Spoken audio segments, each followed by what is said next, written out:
Hi everyone, my name is Eva. I'm a holistic health consultant, and today I wanted to talk to you about two different verses from the Bible. And I will also get into three different herbs that I think you might find useful, and a couple of books that I found that may give you more understanding of the Catholic Church. And I think it's important because the Bible is the book that's been sold worldwide, is the book that's sold most of any other books. And it's also, this is my religion and what I grew up learning about, and I think that it's important to learn about it. Recently, I've heard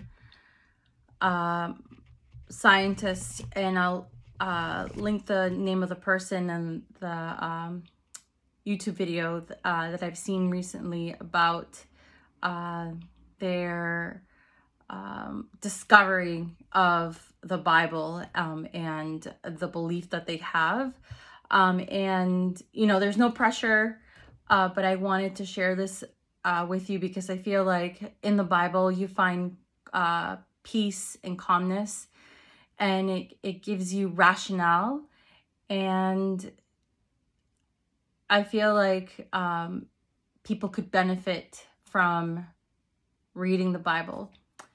So the first verse is actually from the Book of Wisdom, and I wanted to read a little bit about what the Book of Wisdom is so you have a little bit more of an understanding. The Book of Wisdom was written about 50 years before the coming of Christ. Its author, whose name is not known to us, was probably a member of the Jewish community at Alexandria in Egypt. He wrote in Greek in a style pattern that of Hebrew verse. And so the first verse is in chapter 1, verse 1 and 2. It's titled Exhortation to Righteousness, the Key to Life. Love righteousness, you who judge the earth. Think of the Lord in goodness, and seek him in integrity of heart, because he is found by those who do not test him, and manifest him to those who do not disbelieve him. I've been meaning to share this for a while. I don't know why. I just stumbled upon this verse, and I felt like it would be something of use to you. And then the meaning that I found on the internet states, Wisdom 1-2 encourages rulers of the earth to love righteousness, think of the Lord with goodness, and seek him with sincerity of heart. It emphasizes that God is found by those who don't test or distrust him, and that such honesty is essential for finding wisdom.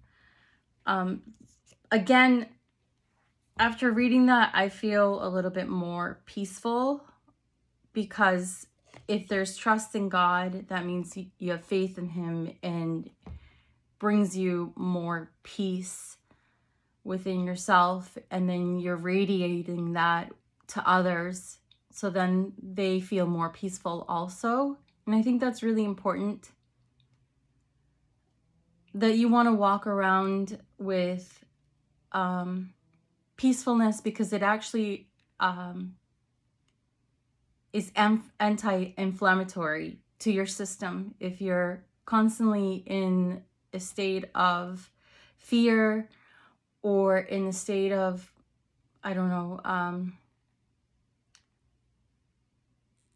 ill intention, it could cause yourself harm in others by creating this inflammation within your body. And your thoughts are very powerful, and I feel like I'm really happy that I found the Bible recently to find inner peace and to share that with people. I grew up in a place where,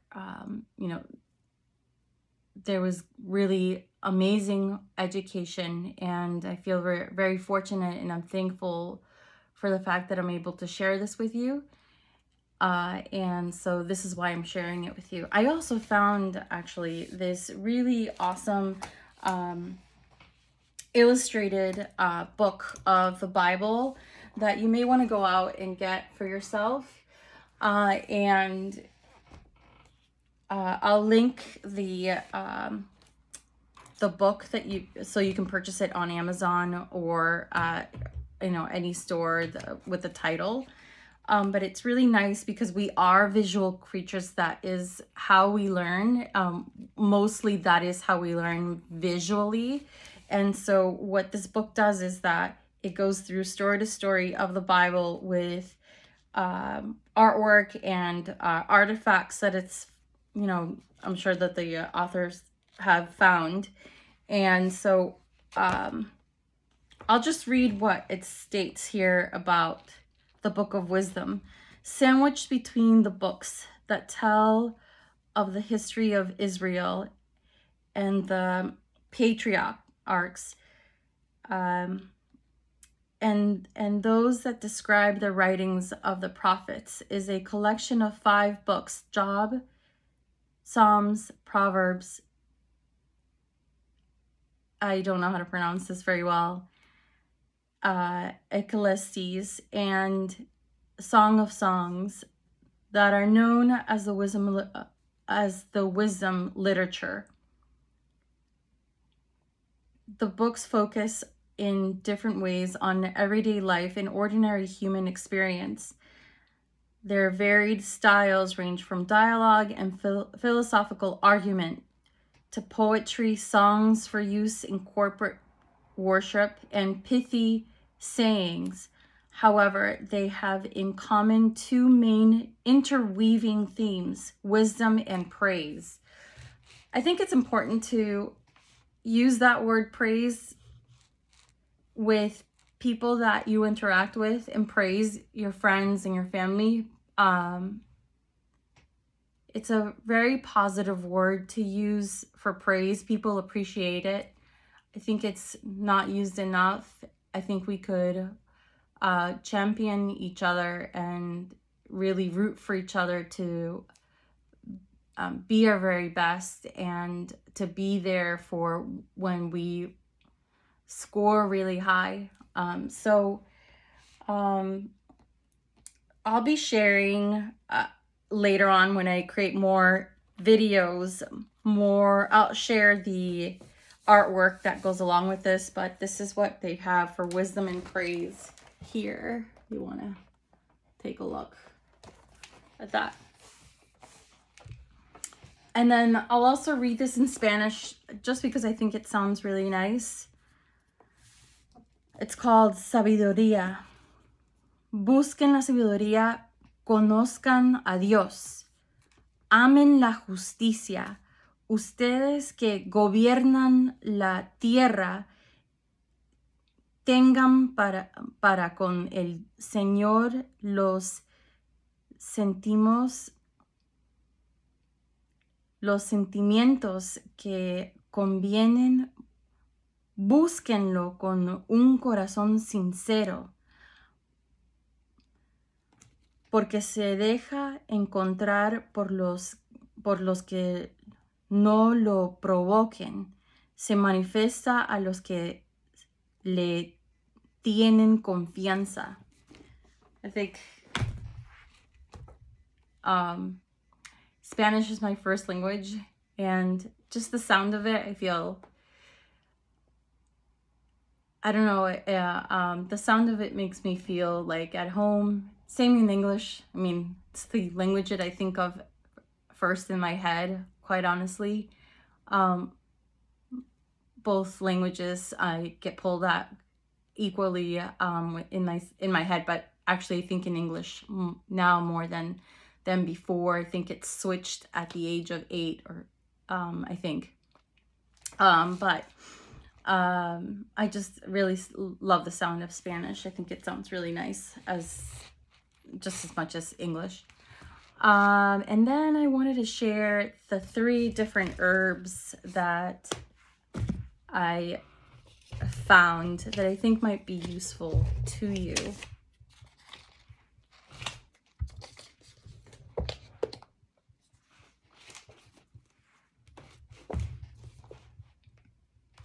So the first one is called spirulina, and I recently found this book at a bookstore and have found that it's a really beautiful book where the images really jump out from the book, and it's so beautiful. It's called The Illustrated Encyclopedia Healing Remedies, and it's by Dr. Norman Shealy. And you can just, the book is very clear, and the images again are very beautiful. Like I said before, and I've heard this before at really prestigious colleges, and where they say that we learn visually, and I think that to get us excited about the information that we learn, I think it's important to also feed our brains with something stimulating to get us excited about what we're learning about. So this one is spirulina, and this is the image here, just so that you can see that it really kind of just jumps off the page, and I think it's really beautiful. So spirulina is our blue-green bacteria or algae, which are rich in GLA, and that stands for something, but I'll write that in the description box below.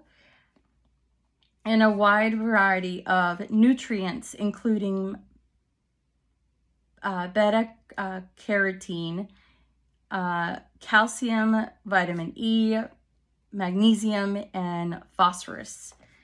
And the properties are rich in nutrients and high in protein, particularly useful for vegetarians, may suppress appetite, which is great, and maintain skin health, keeping it blemish-free, and treat skin disorders. So that's one herb that I would recommend and I think is really healthy for you. Now there's rosemary. Rosemary, this is the image of what it looks like. It's really beautiful. Rosemary, I've actually heard that it's really good for your hair, for the thickening of your hair. Rosemary was one of the first herbs to be used medicinally.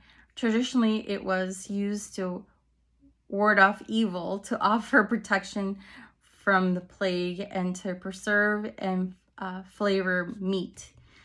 And actually, I've had it with meat, and it's very delicious. This strong, distinctively scented oil is one of the most valuable of all essential oils. And so the uses are for regular rosemary infusion may help to lift mild depression. And I'm sure you could boil the rosemary, I would say anywhere from 10 to 30 minutes, and then wait for it to cool down, and then you're able to drink it. Take rosemary with chamomile for stress-related headaches. And it's also used for refreshing. Rosemary oil as well as rosemary tea are circulation stimulants, excellent for low blood pressure and muscle fatigue, poor circulation, aches, pains, and strains. This actually makes me think of mobility training. I will actually link that below also. I found the name of this person, I forget it. Escapes me the name of the person that I found, but the name of the YouTube channel is called Movesmethod, and I hope and wish that one day this is integrated, within your workday during the week at all times, so that we're able to move in different ways, and our joints are they're not stiff, because what's happening to all of us is that we aren't able to move our bodies in different ways. And if we fall or we get injured, then we're not able to pick ourselves up from the ground as easily, or our injuries are a lot worse. And so if we integrate that, it is a lot easier to feel fit, and you'll be able to overcome different injuries faster, and you'll also be able to it provides longevity also. So I do recommend getting into that. It's mobility training, that's what it's called. And again, I'll link the YouTube channel in the description box below. And finally, the third herb that I found that I think you might find useful is called rose. The common wild rose, Rosa canina, is used to make the wild rose flower remedy. The plant can be seen rambling over country edges, with the flower appearing in early summer and varying in color from almost white to deep pink. And the uses are the oil benefits stress-related conditions such as insomnia and nervous tension. Use the oil to protect against viruses and bacteria. Wild rose flower remedy is for the fatalist. The person glides through life passively taken as it is, without motivation or expectations. Wild rose stimulates interest and an appreciation of life's color and joy. The remedy encourages action and a purposeful pleasure in being and doing. So I think this is the main reason why I wanted to share this as well, because it encourages oneself to get ahead. And I think that by drinking rose will help us. And so the image isn't very big, but it's there. It's the picture that they've shared. And then finally, I wanted to share a couple of books relating to the Catholic religion that I want to get into, so that I have a better understanding. I know that I myself want to read about the Bible in different angles and as in much depth as I can. And the two books that I'm looking at, one is called Why We're Catholic by Trent Horn, and the other is called Catechism of the Catholic Church, and catechism actually means instruction. So instruction of the Catholic Church.